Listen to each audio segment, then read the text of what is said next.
মঞ্জু নামের একটা মহিলা ছিল যার প্রতি একটা অনেক বড় বৈজ্ঞানিক ছিল। তাকে প্রায়ই গবেষণার জন্য নতুন জায়গায় যেতে হতো।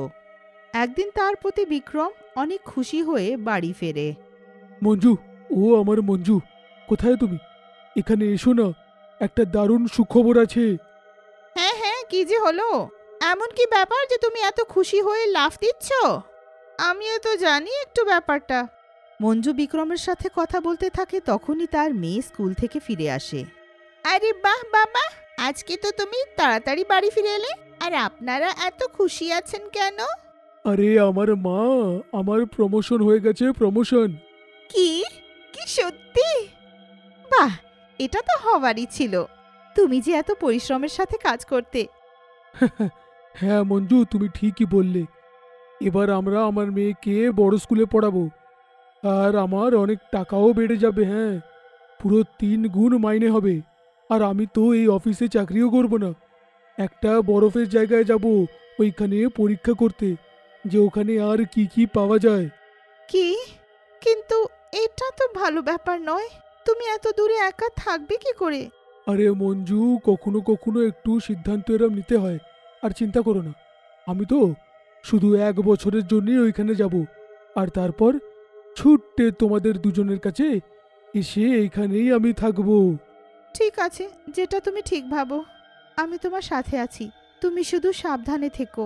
বিক্রমের কথা শুনে মঞ্জু বেশি খুশি ছিল না, কিন্তু সে বিক্রমের খুশিকে নিজের খুশি মেনে নিল। 3 দিনের পর বিক্রম কাজের জন্য বেরিয়ে যায়। নতুন জায়গাটা বরফও তুল্য ছিল, আর বিক্রম পুরো দ্বীপে একাই ছিল। জায়গাটা তো নিস্তব্ধ, মনে হয় আমাকে ছাড়া কেউ থাকে না। ভালোই হলো, এখানে আমাকে ডিস্টার্ব করার জন্যে এখন কেউই রইল না। বিক্রম নিশ্চিন্ত হয়ে নিজের কাজ করতে লাগে, আর 2-3 দিন পেরিয়ে যায়। কিন্তু একদিন হঠাৎ বিক্রম কিছু আওয়াজ শুনতে পায়। সেটা কারুর জোরে কাঁদার আওয়াজ ছিল। আরে, এটা কি? এই আওয়াজটা এখান থেকে কি করে আসছে? এখানে তো আমাকে ছাড়া আর কেউই থাকে না। বিক্রম আওয়াজের দিকে যেতে লাগে আর অনেক দূরে চলে যায়। একটু এগিয়ে গিয়ে বিক্রম একটা ইগলু দেখতে পায়। আওয়াজটা ইগলুর ভেতর থেকে আসতে থাকে, আর ভেতরে তীব্র আলোও থাকে। আরে এ কি? এখানে তো একটা বড় ইগলু আছে, কিন্তু আমাকে তো বলেছিল এই আইল্যান্ডে তো কেউই থাকে না, পুরো নিস্তব্ধ। বিক্রম ধীরে ধীরে এগিয়ে যায় আর ইগলুর ভেতরে দেখে ভেতরে একটা ডাইনি আর তার মেয়ে থাকে। ডাইনির মেয়ে জোরে কাঁদতে থাকে। বিক্রম এই দৃশ্যটা দেখে অনেক ভয় পেয়ে যায়। তার আন্দাজও ছিল না যে আশেপাশে এমন বিপদ হবে। আরে, এটা কি রে? এখানে তো ডাইনি আর তার মেয়ে, এটা তো ভয়ানক জায়গা রে। আরে আমার সোনা মেয়ে, এবার কান্না বন্ধ করে দে। আমি তোকে বললাম যে তোর বাবা অনেক দূরে থাকে, আর ও একদিন তোর সাথে দেখা করতে নিশ্চয়ই আসবে। তুই এইভাবে কান্নাকাটি করলে আমার কি ভালো লাগবে? না না না, আমি কিছুই জানি না মা। আজকে আমার জন্মদিন, আর আজকে যদি বাবা না আসে তো আমি কেক কাটবো না। এতটা বলে ডাইনির মেয়ে আরও জোরে কাঁদতে লাগে। বিক্রম এইসব দেখে অনেক ভয় পেয়ে যায় আর ওখান থেকে পালিয়ে যায়। তার পায়ের শব্দটা ডাইনি শুনে নেয় আর বাইরে চলে আসে। ডাইনিকে সামনে দেখে বিক্রম ভয়ে কাঁপতে লাগে। কে আছো তুমি, আর এখানে কি করছো? তোমাকে আগে তো কখনো দেখিনি। ও ও, ওই ও ও আমি ওই আরে, আমি কি? আর কিছু বলবে কি নয়? বা তুমি বোবা আছো? ভয়ে বিক্রমের মুখ থেকে একটাও শব্দ বেরোয় না। কিন্তু তারপর বিক্রম সাহস করে বলে, আমি বৈজ্ঞানিক। এই জায়গাতে আমি একটা গবেষণা করতে এসেছি, বিশ্বাস করো। আমায় বলেছিল যে এই জায়গায় কেউই থাকে না, কিন্তু তুমি আর তোমার মেয়ে এখানে আছো। ও তবে তো তোমার অনেক বড় ভুল ধারণা হয়েছে, কারণ এটা আমার ঘর আছে আর আমি এখানেই থাকি। এবার বলো আমি তোমার সাথে কি করি? অনেক দিন ধরে কোনো মানুষের মাংস খাইনি। খাবো তোমাকে? হ্যাঁ বলো, খাবো কি তোমাকে? ডাইনির কথা শুনে বিক্রম অনেক বেশি ভয় পেয়ে যায় আর তার কাছে নিজের প্রাণের জন্য মিনতি করে। আচ্ছা ঠিক আছে, আমি তোমাকে মারব না। এবার এই কান্নার মিনতি বন্ধ করো।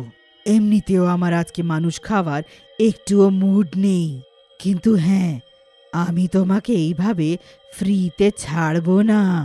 এর বদলে তোমাকে আমার একটা কাজ করতে হবে, তবেই তোমার প্রাণ বাঁচতে পারে। হ্যাঁ, কাজ? কি কাজ? আমি সব কিছু করতে রাজি, আমাকে মেরো না। আমি এখানে বহু বছর ধরে আমার মেয়ের সাথে একা থাকছি।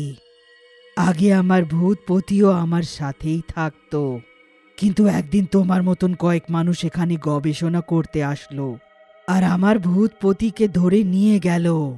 তখন থেকে সে কোথায় আছে আর কেমন অবস্থায় আছে আমি সেগুলো জানি না। তো তুমি কি চাও, আর আমি তোমার কি সাহায্য করতে পারবো? সাহায্য হলো যে তুমি আমার পতি হয়ে যাও, যাতে আমার মেয়ে তার জন্মদিন ভালো করে মানাতে পারে। ডাইনির কথা শুনে বিক্রম অনেক ভয় পেয়ে যায়। আরে আমি তো ইয়ার্কি করছিলাম। দেখো, আজকে আমার মেয়ের জন্মদিন আছে। ও নিজের বাবার কথা বারবার মনে করছে। তার এই অবস্থা আমি আর দেখতে পারছি না। তুমি তার নকল বাবা হয়ে যাও, যাতে ও নিজের জন্মদিন মানাতে পারে। তারপর আমি তোমাকে যেতে দেব, ঠিক আছে? ও ঠিক আছে, যদি নাটক করতে হবে তাহলে আমি রাজি, কিন্তু তোমায় কথা দিতে হবে যে তুমি আমাকে যেতে দেবে, না হলে কিন্তু আমি সব সত্যি বলে দেব। হ্যাঁ, কথা দিলাম। চলো এবার আমার জাদু দিয়ে আমি তোমাকে ভূতের মতন বানিয়ে দিই, যাতে ও বুঝতে পারে না যে তুমি মানুষ আছো। কিন্তু তোমার মেয়ে তো তোমার স্বামীকে চিনবে, তাই না? ও বুঝতে পারবে না আমি সেটা নই। না, ওর বাবাকে যখন মানুষ নিয়ে গিয়েছিল তখন ও অনেক ছোট ছিল, তাই ওর নিজের বাবার চেহারা ঠিক করে মনে নেই। তারপর ডাইনি বিক্রমকে ভূতের মতন বানিয়ে দেয়, আর দুজনে ইগলুর ভেতরে চলে যায়। আমার সোনা ডাইনি মেয়ে, দেখো কে এসেছে। তোমার বাবা এসেছে। বাবা, এবার তো তুমি খুশি। বিক্রমকে দেখে ডাইনির মেয়ে অনেক খুশি হয়ে যায় আর ছুটে গিয়ে তাকে জড়িয়ে ধরে।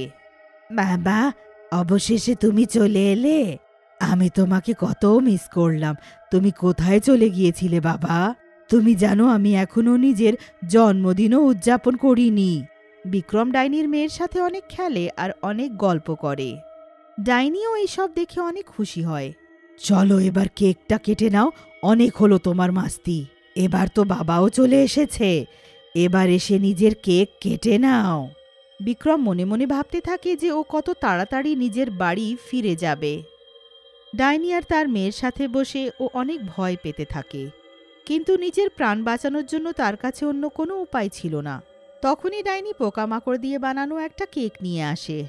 এসো মিলে কেকটা কাটি। এসো পাপা, আজ কত বছর পরে তুমি আমার সাথে মিলে আমার জন্মদিনে আমার বার্থডে মানাবে। চলো মিলে এই কেকটা কাটি। বিক্রম নিজের মনকে বোঝায় আর সেই মাকড়সার কেকটা কাটে। তারপর ডাইনি আর তার মেয়ে কেকটা খায়। বাবা এটা নাও, তুমিও তো কেকটা খাও। না সোনা, আজকে বাবা কেক খাবে না, তার পেট ভরা আছে। তুমি কেকটা রেখে দাও, কিছুক্ষণ পরে খেয়ে নেবে। কি বলো গো? এইভাবে অনেকক্ষণ কেটে যায় আর ডাইনির মেয়ে ক্লান্ত হয়ে ঘুমিয়ে পড়ে। তার ঘুমানোর পর বিক্রম ডাইনিকে বলে, তোমার মেয়ে শুয়ে পড়েছে, এটাই ভালো সুযোগ যে আমি চলে যাই, না হলে ও আমায় যেতে দেবে না। ও ও, শুধু ও? দেখো আমি বলছি, আমি কিন্তু তোমার কথা রেখেছি, আর তোমার মেয়ে জন্মদিন ভালো করে মানিয়েছে। এবার আমাকে বাড়ি ফিরতে দাও, আমার বউ বাচ্চা আমার অপেক্ষা করছে হয়তো। কথা? কেমন কথা? ভূত আর ডাইনিও কোনো প্রতিশ্রুতি পূরণ করে কি? ডাইনির কথা শুনে বিক্রম কাঁদুভাব হয়ে যায়। ভয় পেও না, আমি তো ঠাট্টা করছিলাম। তুমি আমার মেয়েকে খুশি করে আমার অনেক সাহায্য করেছ। আমি তোমার কাছে কৃতজ্ঞ থাকব। আমি তোমাকে এখান থেকে যেতে দেব। যাও, নিজের ঘরে যাও, কিন্তু মনে রেখো এখানে কোনোদিন ফিরে এসো না। এটা আমার ঘর। আমি আমার মেয়ের সাথে এখানে শান্তিতে থাকতে চাই। তারপর ডাইনি আবার বিক্রমকে মানুষের রূপে ফিরিয়ে দেয় আর বিক্রম নিজের ঘরে ফিরে যায়। ঘরে গিয়ে পুরো গল্পটা নিজের বউকে বলে। এবার ডাইনি আর তার মেয়ে নিজের ভুতুড়ে ইগলুতে হাসি খুশি থাকতে লাগে আর বিক্রম নিজের ঘরে হাসি খুশি থাকে।